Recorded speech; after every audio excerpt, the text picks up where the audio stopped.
नमस्कार.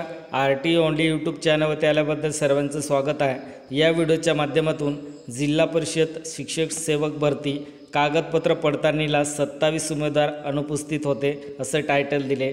मित्रांनो, चॅनलला सबस्क्राईब केलं नसेल तर सबस्क्राईब करून घ्या आणि बेल आयकॉन प्रेस करायला विसरू नका. असेच नवनवीन अपडेट तुम्हाला मिळत राहील. बघा मित्रांनो, तुम्हाला टायटल दिसत असेल या ठिकाणी कागदपत्र पडताळणीला 27 उमेदवार अनुपस्थित. आपल्याला डिटेलमध्ये पुढे बघायचं आहे. डिस्ट्रिक्ट रत्नागिरी जिल्हा परिषदेच्या प्राथमिक शिक्षक विभागाला शासनाकडून देण्यात आलेले 367 शिक्षकापैकी कागदपत्र पडताळणी प्रसंगी 27 उमेदवार अनुपस्थित होते. त्यामुळे कागदपत्रे पूर्ण असलेले 340 उमेदवारांना लवकर समुपदेशनाद्वारे प्राथमिक शाळांवर नियुक्ती देण्यात येणार आहेत. गतवर्षी शैक्षणिक गुणवत्तेमध्ये रत्नागिरी जिल्हा राज्यात अव्वल ठरला होता. मात्र रिक्त पदाची संख्या वाढत असल्याने जिल्हा परिषद प्रशासनाला तारेवरची कसरत करावी लागत आहे. वर्ष 2024-25 या शैक्षणिक वर्षी आंतरजिल्हा बदल्या तसेच सेवानिवृत्त होणाऱ्या शिक्षकांच्या संख्येमुळे जिल्ह्यात सुमारे 2000 पदे रिक्त होती. शासनाने 1034 पदे भरण्यास मंजुरी दिली होती. त्यानुसार मे महिन्यात 997 शिक्षकांची पदे भरण्यात आली. त्यामुळे नव्या शैक्षणिक वर्षात शिक्षण विभागाला दिलासा मिळाला होता. त्यानंतर पुन्हा जुलै महिन्याच्या पहिल्या आठवड्यात 367 शिक्षक शासनाकडून देण्यात आले. त्यामध्ये मराठीसह उर्दू शिक्षकांचाही समावेश होता. ही भरती पवित्र पोर्टलच्या माध्यमातून करण्यात येत आहे. त्या शिक्षकांची 2 दिवस कागदपत्रे तपासणी करण्यात येत होती. यावेळी 340 उमेदवार उपस्थित होते व अन्य 27 उमेदवार गैरहजर होते. ही प्रक्रिया प्राथमिक शिक्षकांची BK आकासर यांच्या मार्गदर्शनाखाली प्राथमिक शिक्षणाधिकारी BK कासार यांच्या मार्गदर्शनाखाली राबवण्यात आली. त्यांची कागदपत्र पडताळणी पूर्ण झाली आहे. या पात्र उमेदवारांना नियुक्ती देण्यासाठी काही दिवसातच शिक्षण विभागाला समुपदेश आयोजित करण्यात येणार आहेत.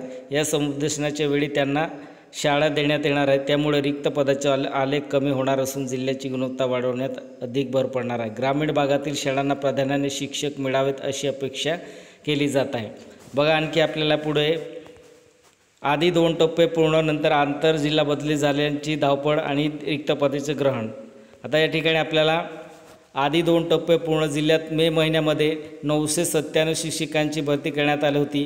आता त्यामध्ये आणखी 340 शिक्षकांची भरती झाल्याने शिक्षकांच्या रिक्त पदाची कसर भरून निघणार आहे. त्यामुळे 2000 रिक्त पदापैकी या 2 टप्प्यामध्ये 1337 पदाची शिक्षक भरती करण्यात आली आहे. आंतरजिल्हा बदली झालेल्यांची धावपळ. ही भरती प्रक्रिया सुरू असताना आंतरजिल्हा बदलीने अन्य जिल्ह्यातील जाणाऱ्या शिक्षकांची धावपळ उडालेली आहेत. ते कार्यमुक्त करण्यासाठी जिल्हा परिषदच्या पायऱ्या झिजवत आहेत. पण मुख्य कार्यकारी अधिकाऱ्यांनी शिक्षक भरती झाल्याशिवाय आंतरजिल्हा भरती झालेल्या 350 शिक्षकांना कार्यमुक्त करणार नसल्याची ठाम भूमिका घेतल्याने त्या शिक्षकांची गोची झाली आहे. पुढे बघा, रिक्त पदाचे ग्रहण बाकी आहे. किती रिक्त पदं बाकी आहेत? शिक्षक भरती होऊनही जिल्हा परिषदेला लागलेले रिक्त पदाचे ग्रहण सुटणार नाही. कारण आतापर्यंत एकूण 1337 शिक्षकांची भरती प्रक्रिया पूर्ण झाली असली तरी 700 पदे रिक्त राहणार आहेत. बघा मित्रांनो, एकूण टोटल किती वॅकन्सी राहणार आहेत तर 700 पदं रिक्त राहणार आहेत. तसेच आंतरजिल्हा बदली झाले शिक्षक कार्यमुक्त झाल्यावर सुमारे 1000 शिक्षकांची पदे रिक्त राहणार आहेत. त्यामुळे विद्यार्थ्यांची शैक्षणिक नुकसान भरून काढण्यासाठी ही रिक्त पदे कधी भरणार असा प्रश्न उपस्थित करण्यात येत आहे. निश्चित नोकरीबाबत उमेदवारांची उदासीनता, उमेदवारांच्या गैरहजेरीमुळे तेवढी पदे राहणार रिक्त पदाची समस्या कायम, केवळ तीव्रता कमी. बघा, 367 शासनाकडून देण्यात आलेले शिक्षक आणि 27 उमेदवार कागदपत्र पडताळणी प्रसंगी उमेदवार अनुपस्थित आणि 340 उमेदवारांना लवकर समुपदेशनाद्वारे शाळांवर नियुक्ती देण्यात येणार आहे.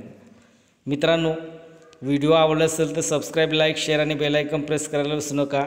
असेच नवनवीन अपडेट तुम्हाला मिळत राहील. जय हिंद, जय महाराष्ट्र.